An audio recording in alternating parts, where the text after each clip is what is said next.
Straight ahead on 12 News, good reason to be sore. The lengths a Maple Grove woman took to support the families of fallen soldiers. Then, spicing up your exercise routine. And within 2 classes, I was instantly hooked. It helped a Brooklyn Park woman get fit and win a national competition. But first, Twin Cities doctors zero in on a cold-like virus that's causing concern across the country. 12 News starts right now.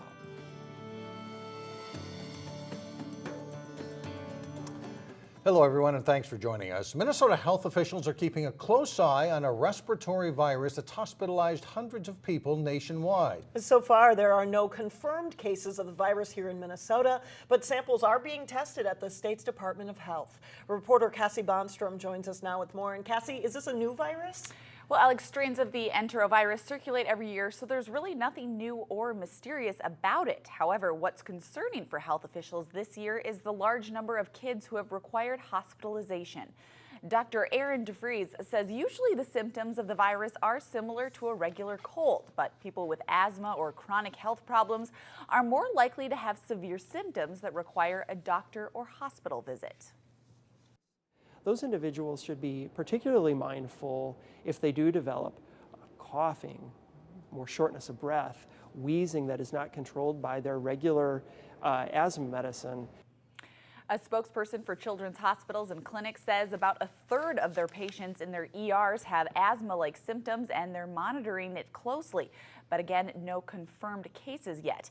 Now, as with all infectious diseases, the Department of Health recommends preventing the spread by washing your hands often, covering your cough and sneeze, and staying home if you're sick.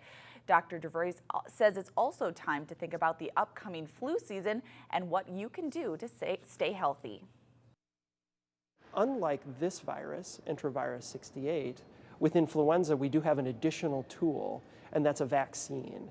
And so now is a good time to be thinking about getting a vaccine to prevent influenza, which we know is right around the corner. Again, health officials want the general public to be aware of this virus and when to seek medical help. But Mike and Alex, they don't want to just cause widespread panic, because most of the time this is a virus that people can weather just fine. All right, thank you, Cassie. A Brooklyn Center man is among 2 people killed in a small plane crash in western Minnesota. 51-year-old Stephen Schultz and his brother Mark were killed. They were flying in their 2-seater aircraft when it went down in a soybean field near Montevideo. The Chippewa County Sheriff's Office believes the plane caught a gust of wind, causing the right wing to go straight up before crashing. A Plymouth man faces weapons and drug charges, including the sale of marijuana in a school zone. Stuart Loom is charged with 5 felony counts. Police found more than 10 pounds of marijuana, $27,000 in cash, assault rifles, and handguns at a Minnetonka apartment where police say Loom was at. That apartment was just across the street from Hopkins North Junior High. A 22-year-old Minnetonka woman also faces charges. Brooklyn Center is filing a federal housing complaint because it believes low-income housing is too highly concentrated in inner-ring suburbs. The city says affordable housing is disproportionately located in Minneapolis, St. Paul, and nearby suburbs like Brooklyn Center, where there are already large concentrations of low-income families. City officials believe that restricts access to jobs and to quality education. In the complaint, Brooklyn Center specifically objects to the way low-income tax credits are allocated by the state and the Met Council. Meanwhile, Osseo city officials approved using special funds to address a housing issue in their city. The Osseo Economic Development Authority agreed to restart its program of buying dilapidated homes. Such homes are torn down and rebuilt. Right now, the city is focusing on 2 properties that have been vacant for months. The reason it's a good program is, first of all, we can rebuild the housing structure. Sometimes when you leave it on the open market, the commercial buyers will come in and they'll flip it over, but you really won't get a better property out of it. And by us putting a newer development on there, then that brings up the tax base for everybody in the block. Osseo officials say the city doesn't generally make any money with these kinds of redevelopments, but rather looks to break even. Anticipating future development, Brooklyn Park is planning a new interchange in the northern part of the city. Highway engineers are studying designs for a new interchange on Highway 169 at 101st Avenue. The city believes it will help alleviate future congestion. The public can offer input on 3 different designs tonight at Brooklyn Park City Hall. Now to a run that is hard for many of us to imagine. A Maple Grove woman is going the distance to pay tribute to our fallen heroes. Reporter Sonia Goen shows us the unique way Pam Baker celebrated her 44th birthday. I got heels on today. Look at those babies. It's a wonder Pam Baker can stand up, let alone wear high heels today. I'm a little sore. I don't like to sit down today. On Monday, Pam celebrated her 44th birthday by running 44 miles around Maple Grove. Started at my home, ran around a couple lakes, Fish Lake, Cedar Lake. She wasn't doing this to draw attention to herself. I thought it would be really awesome just to recognize our veterans. Pam is a veteran too, having served 8 years in the Navy. Her goal was to shine the spotlight on Minnesota soldiers who were killed while serving in Iraq or Afghanistan. We haven't heard about them, we don't talk about them, and people need to know that they've given up their freedom. She called her project Freedom Remembered in honoring the fallen. I have a lot of honor for our country, and I think that as a community, as a state, as a nation, that it's just, it's our duty to give honor and respect to these people who are sacrificing everything for us. Each mile of her trek, she paid tribute to the soldiers. I prayed every mile. My objective was to lift them in prayer. Pam had several friends who ran some of the way with her. My faith was 100% part of this project. Pam's faith and her friends helped her to continue the course when she didn't think she could go any farther. At mile 30, I thought I was done. But Pam did finish, giving a birthday gift not only to herself, but to others as well. The gift I gave myself was an opportunity to challenge my body in a way that was lifting others up. I'm just so blessed. Sonia Goins, 12 News. Baker is also the cross-country and track coach at St. Vincent de Paul School in Brooklyn Park. She says she didn't train for the event and wasn't even supposed to be running because of a back problem. Well, good for her, though. I mean, Yes, exactly. well, coming up, an exercise routine that may make you blush a little. A Brooklyn Park woman swears by it, and it's helped her earn some national recognition. And then a little bit later in sports, the Park Center girls soccer team is off to a fast start, but faces some big challenges this week.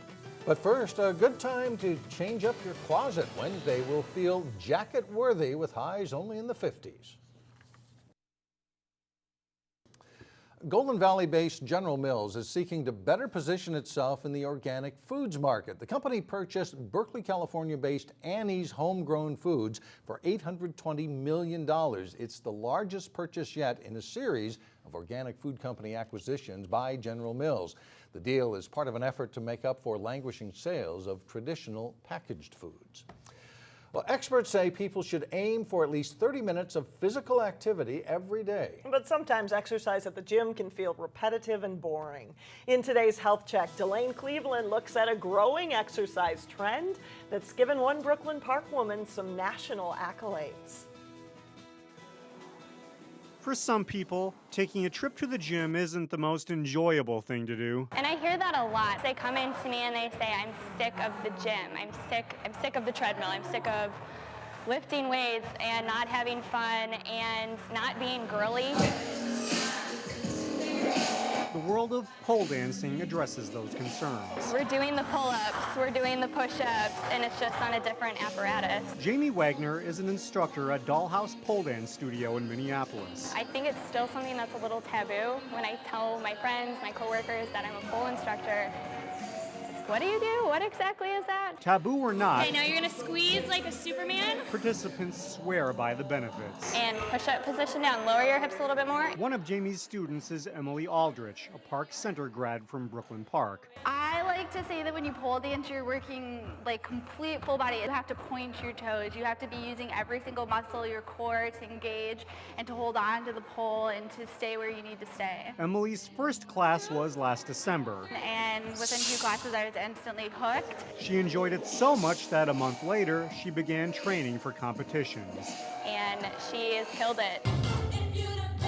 Last month, Emily took first place in the beginners level at the U.S. National Pole Championships in New York City. I like to say that most girls have a 5-year plan to get married and have kids. I'm on a 5-year plan to win a professional pole dancing championship of any sort. For Emily or any other pole competitor, success requires hard work, determination, and overcoming a fear of heights. You know, these are 20-foot poles. they're very tall, and it's scary being up even just 5 feet. And if you kind of push the fear factor aside, you can do quite a bit. Even this reporter found his inner pole dancer. In Minneapolis, Delane Cleveland, 12 News. And in case you are curious about the attire, pole dancers say the main reason they don't wear a lot of clothing is because when they're competing, that is because they need to grip the pole with their skin. So there you go. I noticed Delane didn't get very far. No, up. Delane needs a little work. Coming up, a color change that won't last too long this year. But first in sports, the Maple Grove volleyball team performs well early this season. John Jacobson digs up some details when we come back. Time now for sports, starting with a volleyball team that's doing very well, but maybe looking to go to that next level, right? You know, above average team and trying to get to that elite level and then maybe push for a state tournament appearance. They're in a tough section, but trying to get to that level of team. The Maple Grove volleyball team is playing very well early in the season as they get into the heart of the Northwest Suburban Conference schedule. Maple Grove enters Tuesday night's match with Blaine with a 3-1 record. That includes sweeps of Heritage Christian, Irondale, and Armstrong. The loss was 3-0 to Osseo, a team that took third in the state last season. All of the sets, though, were very close, and that showed the Crimson they're not far behind the top teams. Yeah, because it kind of gave us like an idea of where we're at, because they're supposed to be like our toughest competition, our conference, and if we were that close to beating them, like we should be able to take on everyone else in our conference, or at least compete with them. We always look to that rivalry because it's so huge that with what we were able to accomplish, and even Bill came over afterwards and gave us a lot of good credit to where we were 3 weeks into the season instead of where we would typically be, we'd want to be at the end of the season. So a lot of good positive things from that match. With 6 returning regulars and the rest newcomers to varsity action, the team has come together pretty quickly. Crimson believe that this could be a pretty strong team by season's end. I think this is a really good start for us. We're mostly a new team. About half of us haven't been on varsity before, so it's been a really successful start, and I'm excited to see where we go. I'm really hoping to upper part of our conference so we can get a good seed for sections so we can go far, so that's the goal. After taking on Blaine Tuesday night, Maple Grove hosts Park Center Thursday. It's been a great start to the season for the Park Center girls soccer team with some big challenges ahead. Park Center enters Tuesday's game with a 6-0 mark. Includes a win over the team that ended their season in the Section 5A title game last fall, Tutino Grace. Pirates have improved over the past couple of seasons, and it's showing this fall. It's been a lot of fun. Being 6-0, I don't think is something we've had in a while, and beating the teams we've beaten like TG and other teams is a really good feeling. I think that our team is very humble, and getting big heads is just not who we are, and it's just all leading up to the end of the season in sections, I think. It's certainly one of the biggest weeks of the regular season, and Park Center's unbeaten record will be put to the test. They take on 2 of the top challengers in the Northwest Suburban, playing Maple Grove Tuesday and Centennial Thursday, capped off by a Saturday game against rival Osseo. That's going to be our huge test for this year, like how we can do against them, because if we can do well against them, we can do well against any team. It's a big week for us. You know, we have, Maple Grove is ranked in AA and Centennial's ranked in AA. It just kind of gives us a measure of where we need to be or where we want to be, and I think we can contend with them. And Park Center and Maple Grove are playing a boys-girls doubleheader at Maple Grove Tuesday night. The girls' game is at 7 o'clock. Like the girls' soccer team, Park Center's football team is off to a great start. The Pirates are 3-0 on this week's season opener of Sports Jam here on Channel 12. Jay Wilcox profiles PC football standout Adam Buirge. Here's a clip from that story. Without much of a recent track record in football, it's not been uncommon for players to decide not to play for Park Center. Buirge attended Tutino Grace as a freshman, but he's happy to be in his neighborhood school and didn't want to leave. I think people thought that I would, but I didn't really have any thought in my mind. I mean, I was getting recruited here through my sophomore year, so there wasn't really a point to me. And I knew my senior year we would be able to win, so I was excited for it. Adam means a lot to this program. He's a kid who are letting the kids here to realize that you don't have to go to Osseo or Champlain Park to have an opportunity to not have a good college, good high school career, but have the opportunity to go to college as well. Teaming with his longtime friend Amani Hooker at receiver, Buirge has helped the Pirates offense and quarterback Lawrence Ogunti put up some eye-opening numbers. You can catch the rest of the Adam Buirge story and more on the season opener of Sports Jam. It's on each Monday, Tuesday, and Wednesday at 3:30, 6:30, and 9:30 p.m. Certainly a great start for him and his team so far. All right, thanks a lot, John. Now to local vote 2014 and a rematch of a 2010 State House race in Brooklyn Park. Republican Chuck Sutphin is again running against DFL incumbent Michael Nelson in District 48. Hello, I'm Chuck Sutphin, Republican candidate for state representative from District 40A. I'm a conservative who believes in fiscal responsibility. I'm not a career politician, but a citizen like you. I have a business degree and have worked in both the private and public sectors. I'm a 20-year veteran of the Armed Forces. Among my awards are the Combat Infantry Badge, the Purple Heart, and the Bronze Star. Taxes on corporations should be reduced so they can afford to hire more employees, thus returning folks to the tax base, and reducing taxes on individuals will give them more money to spend, which will in turn benefit the state economy. I believe it's time to return conservative ideals to our state government. Elect me, and I will do everything in my power to see that this happens. Thank you. Hello, I'm Michael Nelson. It is my honor and privilege to serve you in the Minnesota legislature. I grew up in Brooklyn Center, graduating from Park Center High School and Hennepin Technical College.